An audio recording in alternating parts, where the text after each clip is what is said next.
Hello student, very good morning. Myself Abhinav Tiwari from St. Xavier High School, Sidhwapar, Balaganj. And today I am going to start class 8 science chapter number 7 which is cell structure and function. तो student last video में हमने इस chapter में cell के बारे में discussion किया था। आज हम लोग इसी चैप्टर में बाकी बचे हुए टॉपिक्स के बारे में डिस्कस करेंगे, जिसका नाम है प्रोकैरियोटिक एंड यूकैरियोटिक सेल। तो प्रोकैरियोटिक सेल क्या होता है, उसका स्ट्रक्चर कैसा होता है, आइए जानते हैं। The cells of certain organelles lack a well defined nucleus. Cell जो होते हैं ऑर्गेनिज्म के, उनमें वेल डिफाइंड न्यूक्लियस नहीं पाया जाता। They contain genetic material floating in the cytoplasm. जबकि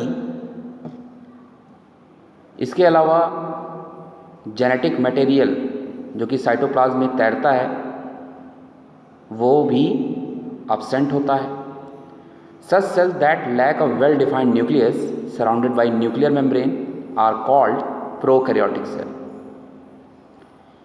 इस प्रकार के सेल में well defined nucleus nuclear membrane के चारों तरफ अब्सेंट होता है, यानी नहीं पाया जाता। इस तरह के सेल को हम प्रोकैरियोटिक सेल कहते हैं। Pro means primitive, karyon means nucleus. तो कह लें जिनमें जिस सेल में प्रिमिटिव न्यूक्लियस पाया जाए वो प्रोकैरियोटिक सेल कहलाएगा। Organisms that such cell are called prokaryotes. Example of prokaryotes are bacteria and blue-green algae.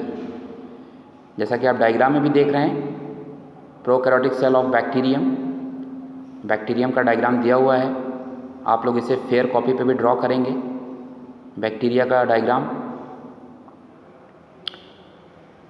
On the other hand, cells that have well defined nucleus are called eukaryotic cell. वहीं दूसरी ओर जिस cell में well defined nucleus पाया जाए वो eukaryotic cell कहलाता है। Organism that have such cells are called eukaryotes. और इस तरह के सेल जिस ऑर्गेनिज्म में पाए जाते हैं उन्हें यूकैरियोट्स कहते हैं। यू मीन्स होता है ट्रू और कैरियन मीन्स न्यूक्लियस। तो ऐसे ऑर्गेनिज्म जिनके सेल में ट्रू न्यूक्लियस पाया जाए वो यूकैरियोटिक सेल कहलाएगा। All organism apart from bacteria, सभी ऑर्गेनिज्म यानी बैक्टीरिया को छोड़कर बाकी जितने भी ऑर्गेनिज्म हैं, ब्लू ग्रीन एल्गी, ये क्या हैं? यूकैरियोट्स।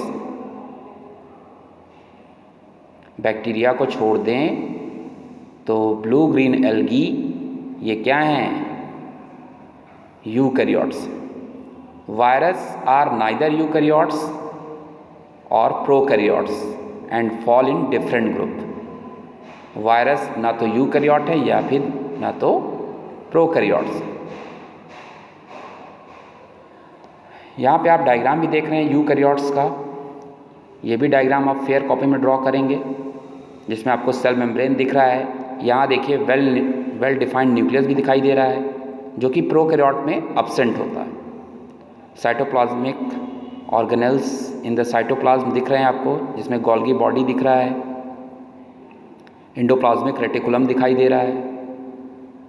तो ये दोनों डायग्राम आप प्रोकैरियोट और यूकैरियोट्स का डेफिनेशन लिखने के बाद आप इसके डायग्राम को ड्रॉ करेंगे। बढ़ेंगे नेक्स्ट पेज पे। Preparing a slide to view cell. Slide हम कैसे प्रिपेयर करेंगे इस प्रकार के सेल को देखने के लिए? तो most cells are viewed with the help of compound microscope. ज़्यादातर सेल को कंपाउंड माइक्रोस्कोप की मदद से देखा जा सकता है। To view a specimen under a microscope, it has to be first placed on a glass slide and preparing the specimen on a slide is called mounting. सबसे पहले हमें माइक्रोस्कोप के नीचे स्पेसिमेन जिसे हमें देखना है उसे रखते हैं। उसके ऊपर ग्लास, उसे सबसे पहले ग्लास स्लाइड पे रखते हैं और जिस स्पेसिमेन को देखना है उसका स्लाइड प्रिपेयर करते हैं, उसे हम माउंटिंग कहते हैं। 2 types of mounts are generally prepared in the laboratory। 2 प्रकार का माउंट होता है जो कि हम लैब में प्रिपेयर करते हैं। पहला है ड्राई माउंट, दूसरा है वेट माउंट। ड्राई माउंट क्या होता है? Dry mount is generally used for viewing inanimate objects. Dry mountain का प्रयोग जनरली हम इनएनिमेट्स ऑब्जेक्ट को देखने में करते हैं। As the term suggest, dry mount does not require water. Dry mount में वाटर की आवश्यकता नहीं पड़ती। Wet mount are generally prepared using water और glycerine and are use for viewing living specimen such as organism and cell. Wet mountain का preparation generally water या glycerine के द्वारा करते हैं। इनमें हम लिविंग स्पेसिमेन को देखने में करते हैं, सेल या फिर ऑर्गेनिज्म को जो लिविंग हो। In a wet mountain, small piece of specimen is placed at the centre of the slide with 1 or 2 drops of water. सबसे पहले जिस स्पेसिमेन को हमें देखना है उसके छोटे टुकड़े करते हैं और उसे स्लाइड के सेंटर में रख कर उस पर 1 या 2 बूंद पानी गिराते हैं। The specimen is then covered with a cover slip and viewed under a microscope. और फिर उस स्पेसिमेन के ऊपर कवर स्लिप लगाकर उसे माइक्रोस्कोप के नीचे देखते हैं। In case of permanent slides, that is slide that need to be preserve for later use. ऐसे कुछ केस हैं जिनमें हम परमानेंट स्लाइड भी बनाते हैं। परमानेंट स्लाइड का मतलब, अगर आप उस स्लाइड को बाद में देखना चाहते हैं तो हम उसे रख सकते हैं, उसे हम परमानेंट स्लाइड कहते हैं। Material other than water need to be used as the specimen have to be preserved for a longer duration. मतलब वाटर के अलावा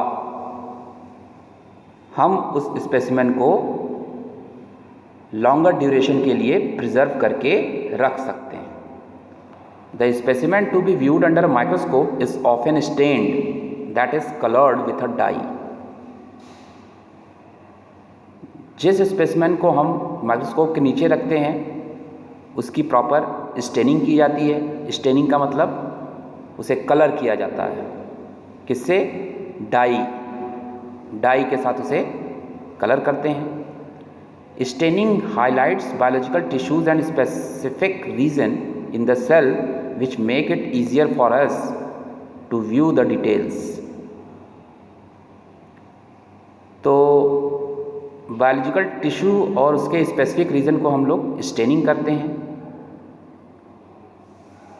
जिसे हमें सही ढंग से देखने, जिसे हम सही ढंग से उसके टिश्यूज़ वगैरह को देख सकते हैं। जैसा कि आप डायग्राम में भी देख रहे हैं, फिगर 7.2 में, staining cell of onion peel when viewed under a microscope. तो अनियन का जब आप पील निकालेंगे तो उसमें आपको इस तरह के सेल देखने को मिलेंगे। Some of the commonly used staining dyes are iodine solution, safranin, methylene blue and crystal violet. कुछ कॉमन स्टेनिंग डाई का प्रयोग किए जाते हैं जिनमें iodine solution, safranin, methylene blue और क्रिस्टल वायलेट्स शामिल हैं। अब बात करेंगे स्ट्रक्चर ऑफ अ सेल की।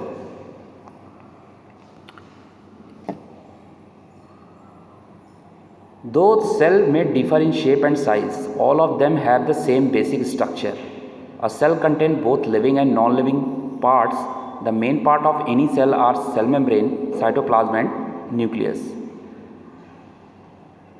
सेल जो होते हैं वे शेप और साइज में डिफरेंट होते हैं, लेकिन उनका बेसिक जो स्ट्रक्चर होता है वो सेम होता है। सेल दो प्रकार के होते हैं, लिविंग और नॉन लिविंग पार्ट होता है। मेन जो है सेल का पार्ट सेल मेम्ब्रेन, साइटोप्लाज्म और न्यूक्लियस कहलाता है। अब वन बाय वन हम इसके एक एक पार्ट को डिस्कस करेंगे, जिसमें पहला है cell membrane. Cell membrane is the outermost covering of a cell which protects the cell and demarcate it from the other cell. Cell membrane जो है वो सेल का आउटर मोस्ट लेयर होता है जो कि सेल की सुरक्षा करता है और दूसरे सेल से होने वाले हार्म से बचाता है। It is porous membrane and it is selectively permeable. ये जो मेम्ब्रेन होती है इसमें छोटे छोटे होल्स पाए जाते हैं और ये सेल में उन्हीं लोगों को एंटर करते हैं जो क्या हो, सेल के लिए हार्मफुल ना हो, इसीलिए इसको सेलेक्टिव परमिएबल कहते हैं। तो स्टूडेंट, आज के लिए बस इतना ही। मिलते हैं इसी चैप्टर में बाकी बचे हुए टॉपिक्स के साथ। तब तक के लिए goodbye and take care.